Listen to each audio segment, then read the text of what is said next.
한 구절만 보겠습니다. 시편 116편 15절 같이 읽어봅니다.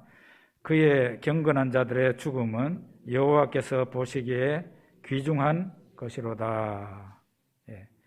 주보 사면에 보면 성경 암송 해가지고 옛날 번역으로 한글 개역으로 시편 116편 15절 있습니다. 한번 읽어볼까요? 성도의 죽는 것을 여호와께서 귀중히 보시는도다. 아멘. 오늘은 죽음의 문제를 정면적으로 다루어 보려고 합니다. 목사가 설교를 준비할 때 어떨 때는 그래서는 안 되지만 도망칠 때도 있습니다. 현실의 문제에 대해서 설교를 하면 성도들이 잘 받아들일 수 있을까? 좀 회의적인 생각이 들면 굉장히 중요한 주제임에도 불구하고 그 설교 말고 다른 거를 선택해서 할 때가 있습니다. 저는 그거를 설교가 도망가는 설교라고 생각하는데요. 오늘 이 죽음의 문제도 도망가고 싶어도 사실 도망가기가 힘드는 우리에게 중차대한 문제라서 오늘은 정면으로 이 죽음의 문제를 한번 다뤄보려고 합니다. 어떤 목사님이 연세가 많은 집사님 댁에 신방을 갔다고 합니다. 신방 예배를 드리면서 찬송가를 부르는데 그 찬송가가 저 요단강 건너편에 화려하게 배는 집, 이 찬송가를 불렀대요. 신방을 잘 마치고 목사님은 돌아왔는데 그 신방을 받은 연세 많은 집사님이 굉장히 화가 나셨다 하는 얘기를 듣게 됐답니다. 그 연세 많으신 집사님은 이제 이렇게 생각한 거죠. 목사님이 우리 집에 예배 드리러 와서 왜 하필 요단강 건너가는 그런 찬송을 부르냐, 나더러 빨리 죽으라고 하는 얘기 아니냐, 이렇게 받아들인 겁니다. 목사님이 그렇게 해서 그 찬송을 부른 것은 아니겠죠. 어쨌든 이런 일의 그 배후에는 어떤 게 있는가 하면은 사람들은 누구나 죽음을 두려워한다는 거예요. 누구나 죽음을 두려워한다. 이 예수님을 제법 잘 믿는 사람들도, 신앙이 좋은 사람도 죽음을 어느 정도의 차이는 있겠지만 죽음을 두려워합니다. 그런데 얘기 들어보니까 내일부터 이제 대학생들 학년말 시험 친다고 그러는데요. 그 시험 치는 게 싫지요. 시험 치는 게 싫고 두렵지만 그 시험은 어김없이 나한테로 다가오지 않습니까? 그리고 내가 시험을 쳐야 되고. 이처럼 죽음의 문제도 마찬가지예요. 내가 그걸 두려워하고 회피하고 싶다고 해서 죽음이 나한테 안 오는 게 아니라 죽음은 내가 싫은 것이고 두려운 것이지만 반드시 내한테로 어느 날 성큼 다가오게 되는 것이에요. 그래서 이에 대한 준비가 우리들에게 필요해요. 잘 준비하면 크게 두렵지 않습니다. 우리나라 사람들이 입버릇처럼 하는 말이 있어요. 죽으면 끝이다, 이런 말. 그 다음에 죽으면 모든 것이 끝난다, 이런 말들을 입에서 툭툭 합니다. 심지어는 우리 개신교 신자들, 천주교 신자들, 정상적으로 하면 하늘나라를 믿어야 될 텐데 이 사람들도, 많은 사람들이 기독교 신자들 입에서도 죽으면 모든 게 끝난다, 이런 말들을 입에서 하게 되는데 당연히 신앙적인 말이 아니에요. 그거는 하나님을 모르는 사람들이, 성경을 모르는 사람이 하는 말이지 기독교 신자가 할 말은 아니다. 자, 그러면 우리나라 사람들이 왜 죽으면 모든 게 끝난다 하는 이런 말을 자주 하는가? 학자들의 말에 의하면요, 우리나라의 유교 영향이라고 그렇게 얘기를 해요. 공자의 제자가 공자의 선생님인 공자에게 물었답니다. 어느 날 물었답니다. 인간이 죽은 다음에는 어떻게 됩니까? 인간 사후에는 어떻게 됩니까? 하고 물었더니 공자가 대답하기를 이 세상의 일도 다 모르는데 모르는 게 많은데 죽은 다음의 일을 어떻게 알겠냐 하고 말을 했다고 합니다. 이 공자의 대답은 무슨 말인가 하면은 너는 쓸데없이 죽은 다음의 일을 생각하지 말고 지금 네가 살고 있는 이 세상에서 제대로 잘 살아라. 그런 얘기를 한 겁니다. 그러니까 유교의 관심사는 뭡니까? 저 세상이 아니라 이 세상이에요. 그래서 유교는 아주 현실적인 종교다. 그렇게 말을 할 수 있습니다.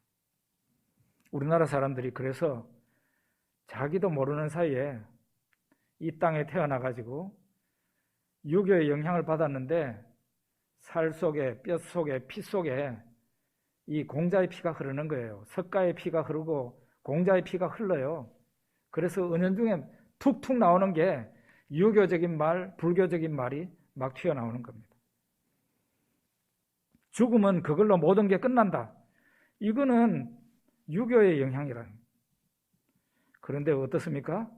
우리가 죽는다고 모든 게 끝나는 것은 아닙니다. 죽고 난 뒤에 새로운 세계가 우리에게 펼쳐집니다.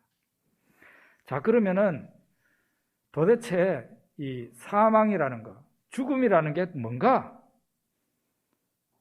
무엇을 죽음이라고 하는가? 그걸 한번 생각해 보죠.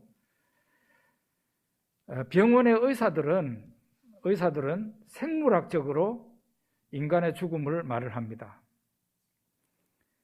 생물학적인 죽음은 뭔가 하면은 그 의사들이 진찰을 하다가 사람의 심장이 방금 전까지는 뛰었는데 더 이상 심장이 안 뛰어요. 사람의 심장이 안 뛰어요. 그걸 죽음이라고 그러고, 또 하나는 호흡을 더 이상 하지 않아요. 그러면 그 사람을 죽었다고 그러고, 그 다음에 이제 동공반사가 없는 것을 죽음이라고 한답니다. 그건 뭔가 하면 사람의 눈에 빛을 이렇게 비췄을 때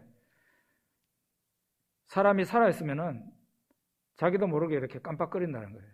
근데 그게 없이 이 동공이 풀어져 가지고 전혀 반응이 없다. 그러면은 그 사람을 죽었다 그러는데 이게 바로 생물학적인 죽음을 말하는 것입니다.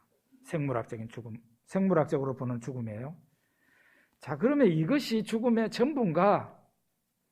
이것이 죽음의 전부인가? 요즘 기독교 신앙을 가지지 않은 사람들 가운데서도 죽음을 이거를 넘어서는 걸로 많이 봅니다. 신앙 유무에 관계없이 사람의 죽음이 생물학적인 죽음 그 정도로 설명할 수 있는 게 아니다는 거예요. 다른 말로 하면은 사람의 죽음을 생물학적인 죽음을 넘어서는 영적인 현상으로 보는 거죠. 영적인 현상. 사람에게는 이 보이는 육체 말고도 그 육체 안에 영혼이라는 게 존재하는데 이 영혼이 육체에서 빠져나가는 현상, 그거를 죽음이라고 보는 겁니다. 이거는 기독교 신앙을 안 가진 사람들도 요즘 이런 식으로 죽음을 보는 사람들이 의사들, 학자들, 과학자들 가운데서도 많이 있다고 들었습니다.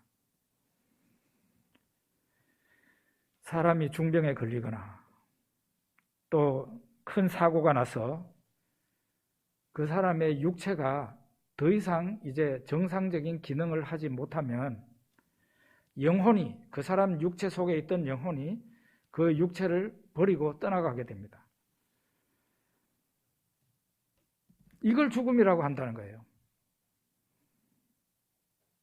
그럼 다른 말을 하면은 죽음이라는 건 이사가는 거라는 거예요. 영혼이 이사가는 거. 영혼이 지금까지 살던 집을 버리고 새로운 곳으로 이사가는 현상.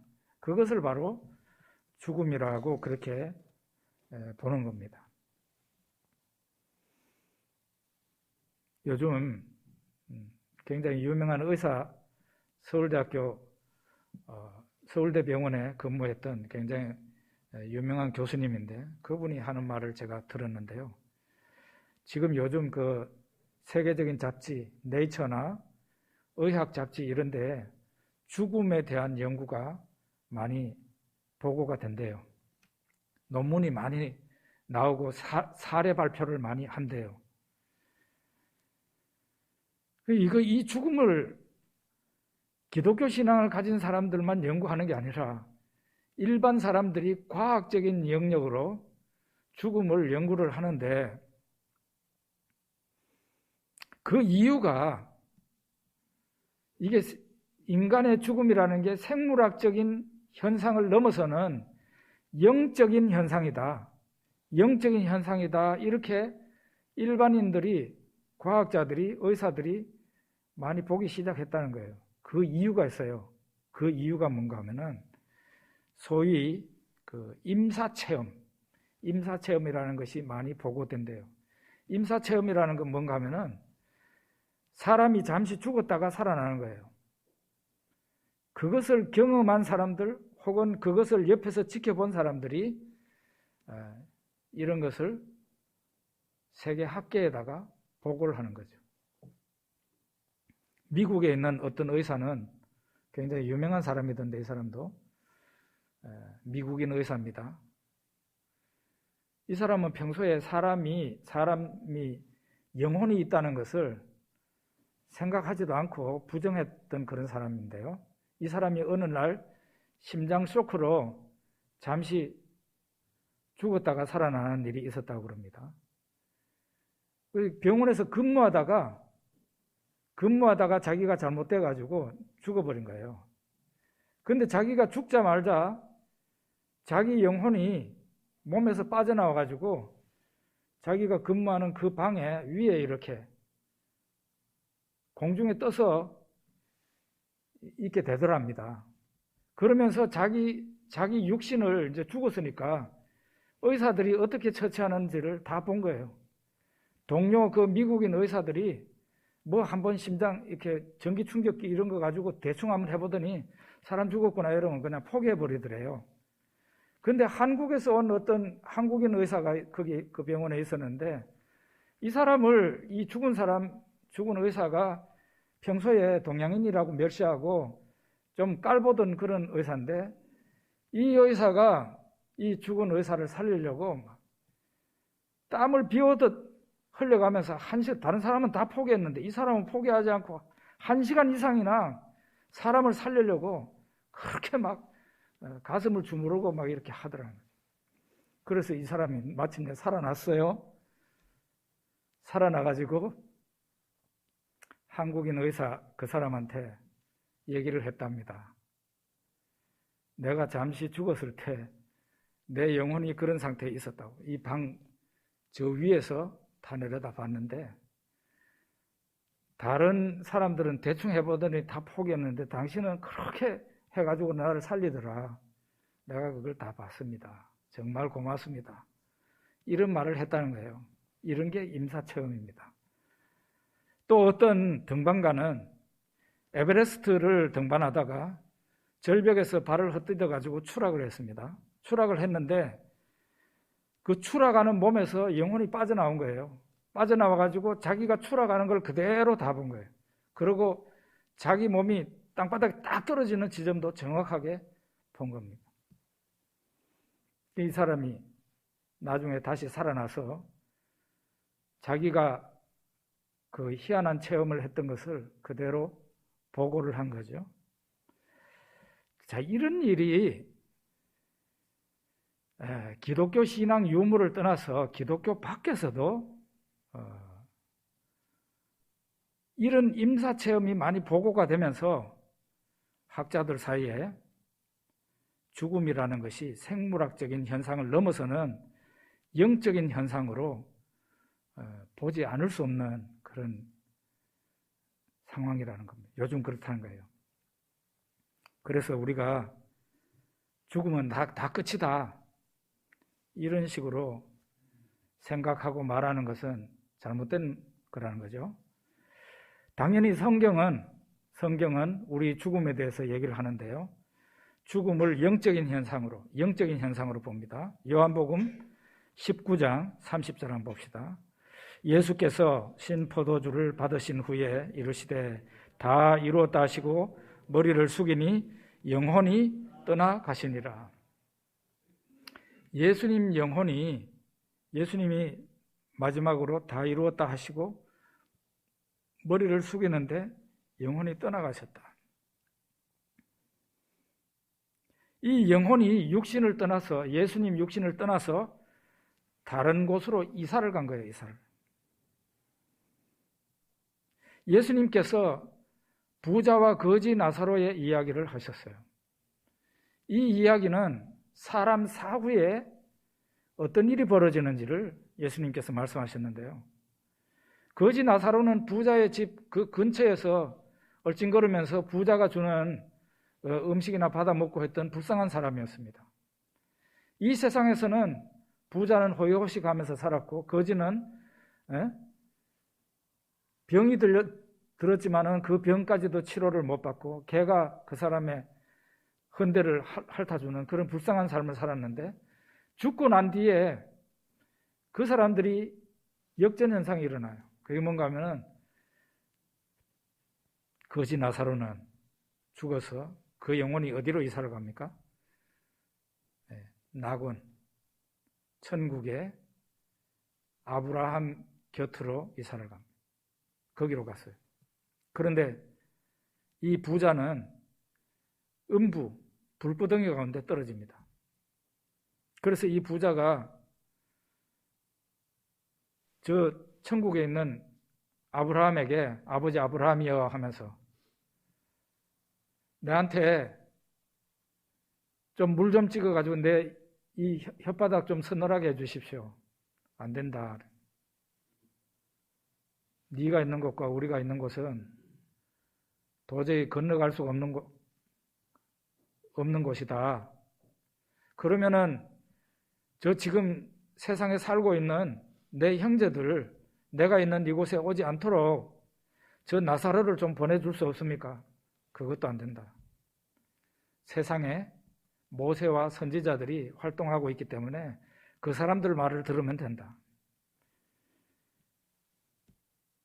여기에서도 보면은 사람이 죽고 난 뒤에 그 존재 자체가 없어지는 게 아니고 사람의 영혼이 진짜 중요한데 영혼이 살아있는 거예요. 단지 살고 있는 곳이 그 옛날 육체가 아니라 육체에서 빠져나와서 새로운 곳으로 간 겁니다.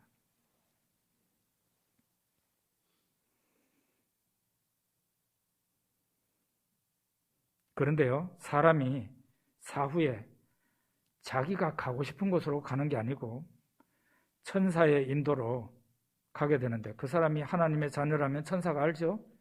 그 사람을 하늘나라로 데리고 가고 그 사람이 하나님의 자녀가 아니라면은 그 사람은 천국으로 가지 못하고 음부 불구덩이로 가게 되는 거예요. 그게 성경에서 얘기하는 겁니다. 자, 그러면 사람이 왜 죽음을 두려워하는가? 왜 무서워하는가? 봅시다. 창세기 2장 17절 봅시다. 같이 읽죠. 선악을 알게 하는 나무의 열매는 먹지 말라. 네가 먹는 날에는 반드시 죽으리라 하시니라. 하나님께서 에덴 동산에 아담과 하와를 창조하시고 그들에게 명령하시죠. 너희들에게 모든 자유를 다 주었는데 한 가지만은 안 된다. 선악과 나무 열매를 따먹으면 안 되고 따먹으면은 그날 너희는 저주를 받아서 죽게 된다. 이것을 하나님께서 말씀하십니다. 그런 이와 같은 하나님의 지엄한 명령에도 불구하고 아담이 죄를 짓죠. 그리고 죄인이 됩니다. 이 죄가 모든 인간의 죽음으로 그의 죄가 결국은 모든 인류로 하여금 다 죽게 만든 거죠.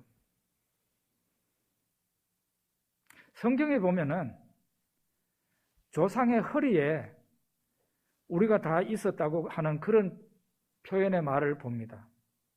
말하자면은 조상의 생식기 안에 후손들이 씨로 다 존재하는 것이죠. 우리는 어떤 의미에서 온 인류는 이미 아담의 생식기 속에 우리가 다 씨로 존재하고 있었던 거예요. 그러니까 그 아담이 죄를 지을 때 그 안에 있는 우리도 똑같이 그 행위에 동참한 것이 되어버리는 거예요. 그래서 우리도 죄인이 됐어요. 아담만 죽는 게 아니라 이 죽음이 모든 사람에게 이르게 됐어요. 그러니까 이 죽음이라는 것은, 사람들에게 온 이 죽음은 하나님의 형벌이에요. 저주입니다. 그러니까 사람에게는 자연스러운 일이 아니라 부자연스러운 일입니다. 부자연스러운 일. 내한테 있어서는 안 되는 일이 나를 찾아오는 거죠. 그러니까 심히 불편하고 불행하고 고통스러운 것이 바로 죽음이 되는 겁니다. 자, 그러면은 아담이 죄를 안 지었다면 어떻게 됐을까요? 사람이 죄를 안 지으면 어떻게 될까요? 이 죽음이라는 게 있었을까요? 성 어거스틴은 이렇게 말을 해요. 인간이 죄를 안 지었다면은 사람이 세상에 살다가 어느 정도 살다가 죽음이라는 것이 없이 바로 영적인 몸으로 변화가 됐을 거라고 그렇게 얘기를 합니다. 아마 그랬을 거예요. 그렇게 됐을 거예요. 죽음이 없이 바로 새 옷을 갈아입는 거죠. 영광스러운 부활체가 되는 것이죠. 그런데 아담은 선악과를 따먹고 죄인이 되었고, 그의 후손인 우리 모두가 다 죄인이 되고, 우리는 언젠가는 땅에서 죽음이라는 것을 맞이하게 됩니다. 이렇게 해서 각 사람에게 죽음이 찾아오게 되는데, 죽음이라는 것은 우리에게 찾아오는 대충격입니다. 대충격. 비행기가 하늘을 날아가다가 툭 떨어지는 거하고 똑같고, 배가 항해를 하다가 침몰하는 거하고 똑같고, 자동차가 전속력으로 달려가서 충돌해서 박살이 나는 거하고 똑같습니다. 말하자면 이 죽음이라는 것은 내 자신이 찢어지는 것이고 내 자신이 해체되는 것이에요. 그러니까 어마어마한 충격이에요. 그러니까 어떻습니까? 고통스러울 수밖에 없고 두려울 수밖에 없는 겁니다. 그런데 성경에서는 그런 죽음 후에 어떤 일이 생기느냐, 이런 일이 생긴다고 말을 합니다. 히브리서 9장 27절, 마태복음 10장 28절 같이 한번 읽어봅시다. 한 번 죽는 것은 사람에게 정해진 것이요 그 후에는 심판이 있으리니 몸은 죽여도 영혼은 능히 죽이지 못하는 자들을 두려워하지 말고 오직 몸과 영혼을 능히 지옥에 멸하실 수 있는 이를 두려워하라. 죽음 이후에 뭐가 있다고요? 심판이 있다 그랬어요. 그 심판, 하나님의 심판 앞에 사람은 이사갈 곳이 정해지는 거죠. 천국으로 가든지 아니면은 지옥불로 떨어지든지. 그래서 사람이 이 육체적인 죽음, 이건 아무것도 아니라는 거죠. 영혼이 어디에 떨어지느냐가 그게 정말 중요한 문제라는 거예요. 예전에 저는 영화를 진짜 안 보는 편인데 예전에 어디에 가서 그 3D 입체 영화를 본 적이 있습니다. 이 입체 영화를 보면 막 그 앉아 있는 의자도 흔들리면서 그렇게 영화가 진행되잖아요. 영화 속에서 제가 타고 있는 기차가 있어요. 이 기차가 막 허공을 막 날아가는 거예요. 그러다가 한참 전속력으로 달리는데 갑자기 앞에 철길이 끊어졌어요. 그리고 철길이 저 멀리 보이는 거예요. 그런데 이 기차가 날아가가지고 간신히 거기에 걸리더라고. 그래가지고 또 달려요. 달리더니 그 다음에는 화산 분화구로 곤두박질 쳐가지고 들어가더라고요. 그래가지고 막 용암을 통과해가지고 또다시 밖으로 나왔는데 이거는 도저히 뭐 상상조차 할 수 없었던 일이 입체 영화 가운데서 벌어지더라고요. 사람들이 죽음을 두려워하는 이유가 바로 그런 건데요. 내가 죽은 후에 어떻게 될지를 모르니까 두려운 거고, 천국이 있다고 그러지만 그런 말을 듣겠지요, 사람들이. 그런데 내가 천국에 갈 준비가 안 돼 있으니까 내가 무사히 천국에 들어갈 수 있을까? 그게 확신이 안 오니까, 믿음이 안 오니까 두려운 거예요.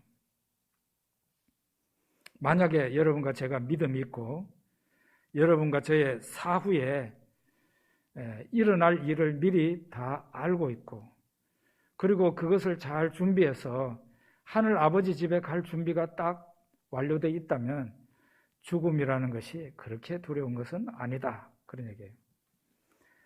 우리 예수님이 이 세상에 오셔서 여러분과 저를 위해 십자가에서 제물이 되어 죽으셨습니다. 예수님의 죽으심. 이 예수님의 죽으심은 여러분과 저에게 있을 이 죽음의 문제를 완전히 해결하는 죽음이었어요. 죽음으로써 죽음의 문제를 해결하신 거예요.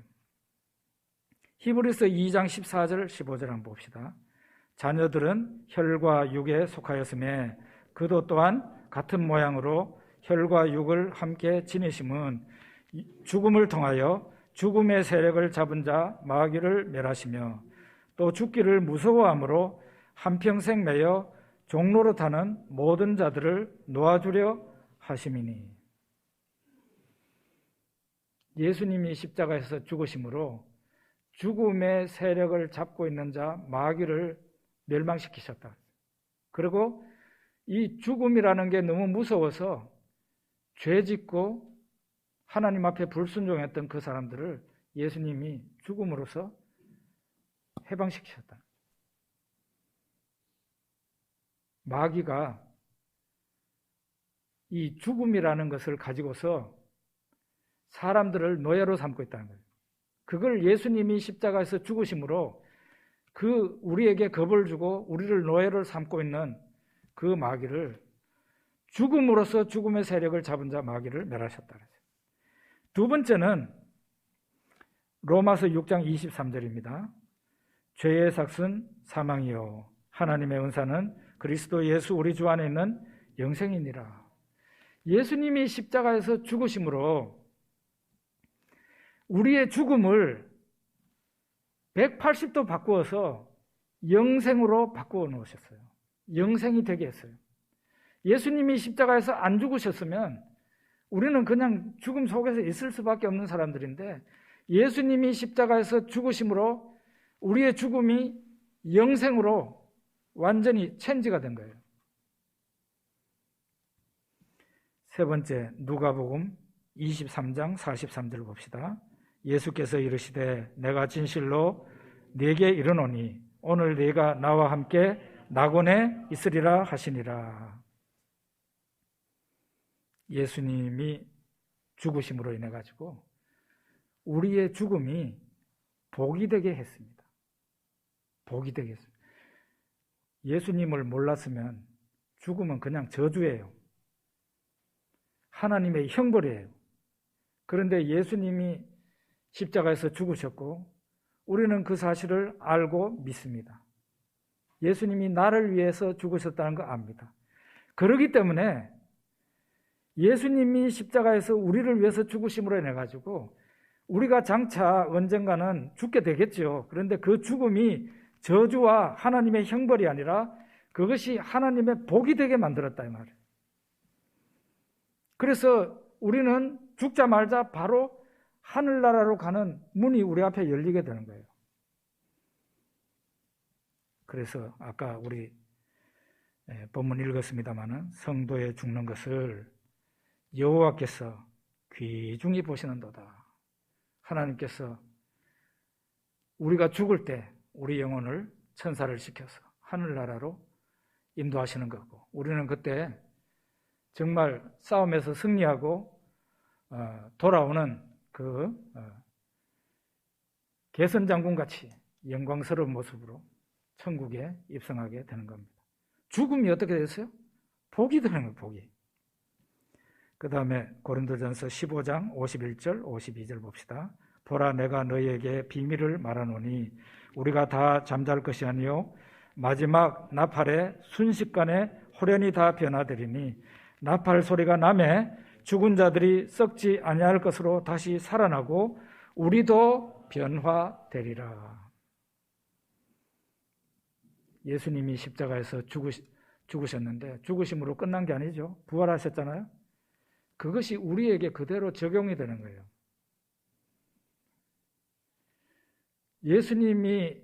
예수님에게 일어난 그 일이 우리들에게 적용이 돼요. 어떤 방법으로 적용이 되느냐? 성령께서 예수님의 사건을 우리에게 적용을 시켜요. 어떻게 됩니까? 예수님의 죽음이 내 죽음이 되고 예수님의 부활이 나의 부활이 되도록 하신 거예요. 그래서 우리는 죽지만 어때요? 부활이 기다리고 있는 그런 사람들이 되는 거예요. 부활이 기다리고 있어요. 정리를 하면 이 죽음이라는 것은 참 무섭고 두렵습니다. 신앙이 없으면 더 심하고 신앙이 있다는 사람도 우리의 신앙은 항상 불변하는 게 아니라 우리가 믿는 신앙은 가변적인 것이에요. 어떤 날은 천국 가고 싶은 마음이 있다가도 어떤 날은 세상에 좀 오랫동안 살고 싶은 마음이 우리들 속에 있는 겁니다. 그래서 항상 출렁해요, 우리의 마음이. 그래서 우리는 어느 정도는 믿음이 좋은 사람이라 할지라도 죽음이라는 것을 두려워하고 그런 일을 피하고 싶어 하는 것이 인간의 마음이다. 그러나 원래는 이게 죽음이라는 것이 사람에게 있게 된 게 하나님의 저주이고 하나님의 형벌이에요. 그런데 하나님의 아들 예수님을 이 세상에 보내시고 수많은 사람들의 죄와 죄책, 죄로 말미암아 당하는 그 형벌을 예수님이 다 짊어지고 담당하게 하셨어요. 그래서 우리에게는 이 죽음이라는 것이 하나님의 형벌이 아니라 오히려 하나님의 복이 우리에게 임하는 사건으로 바꾸어 놓으신 거예요. 죽음이 죽음으로 끝나는 게 아니라 영생이 되도록 바꾸어 놓으신 거예요. 그리고 실제로 죽고 난 뒤에 우리가 잠시 하늘나라 가서 쉬다가 예수님 재림하실 때, 그때 부활의 때죠. 우리는 예수님처럼 영광스러운 부활체가 되어서 나타나게 될 것입니다. 오늘 이렇게 죽음의 문제를 한번 생각을 해봤고요. 다음에 한두 번 정도 조금 더 생각을 해보기로 하겠습니다. 기도하겠습니다.